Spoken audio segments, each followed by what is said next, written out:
Ito yung pinaputol mong fortune, te. Yan. Ito. Simento yan, te. Simento po. Nilagyan ko lang ng lupa. Ito. Bubunutin ko rin to pag nagkaugat na. Ta-transfer ko sa paso. May pataba yan. Ito. Kalamansi. Pwede na yan tumubo dyan. Simento yung ilalim niyan, te. Ilagyan ko lang ng para mataniman ng kalamansi ng pataba. Ito pangarap ni Lynn. Nasa drum. Kamyas daw na malago. Ito sili. May pataba. Nasa drum sila, te. Ito naman inaalagaan ko. Nasa drum din yan. Pasong malaki. Papaya, medyo namatay pero may pag-asa pang mabuhay. Ito yung kinukunan namin ni Lynn ng ampalaya. Ayan. Tanim natin yan. Tsaka kangkong. Ito naman yung malunggay. Alokbati.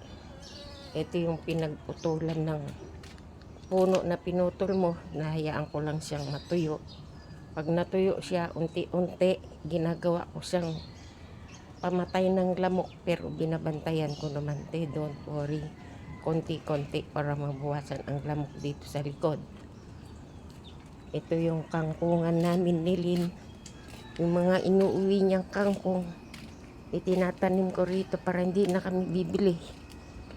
Ito yung ampalaya namin.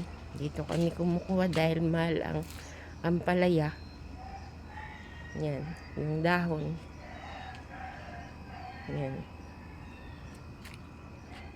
Tapos ito naman yung mga pinagputulan. Nagagamit pangbalag, protection. Sa mag-over the backward, meron pa kaming gulay. Sana makuha mo yung intention ko, te. Kasi wala na yung mga bubog niyan. So, naisipan kong lagyan ng gulay, balag, dagdag protection po. Ito na yung resulta. Yung ginawa ko kahapon. Hindi pa nga lang ako nakapagwalis kasi naglalaba ako, te. Pasensya ka na.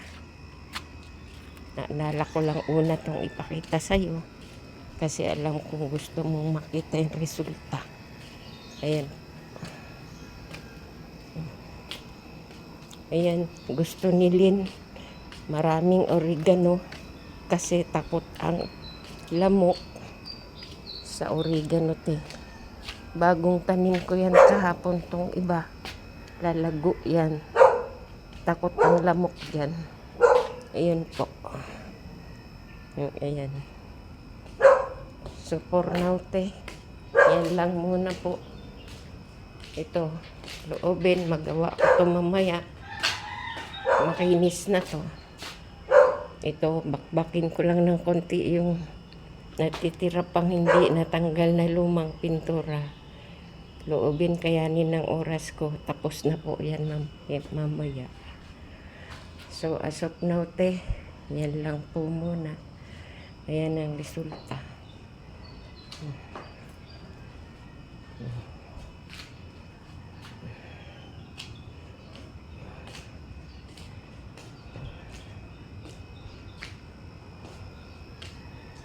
Ito naman sa kabilang side.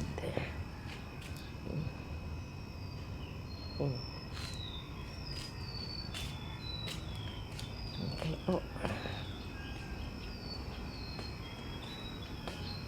Love you, te. Ayan. Ito, snake. Maganda daw kasi snake sa hallway, te. Ito yung kwarto ko. Ayan. Okay na po. Sana nagustuhan mo, te. Love you. Kang mag-alala dito, unti-unti ko lang yan pag natutuyo. Nagsisiga ako ng konti dito. Pantanggal lang ng lamok. Pero hindi lahat sabay-sabay. Yun lang po. Pausok ba para pati sa pananim? Para lumago. Pero binabantayan ko naman po, ate. Alam ko naman. Alam ko naman ng ano. Alam mo kung gaano kalaki ang malasakit ko sa bahay natin, te. Salamat. Bye. Love you. Muning. Muning! Shh! Hoy! Ning! Ming! Kumakain ng damo. Siguro masakit ang tiyan nito. Love you, te. Bye-bye.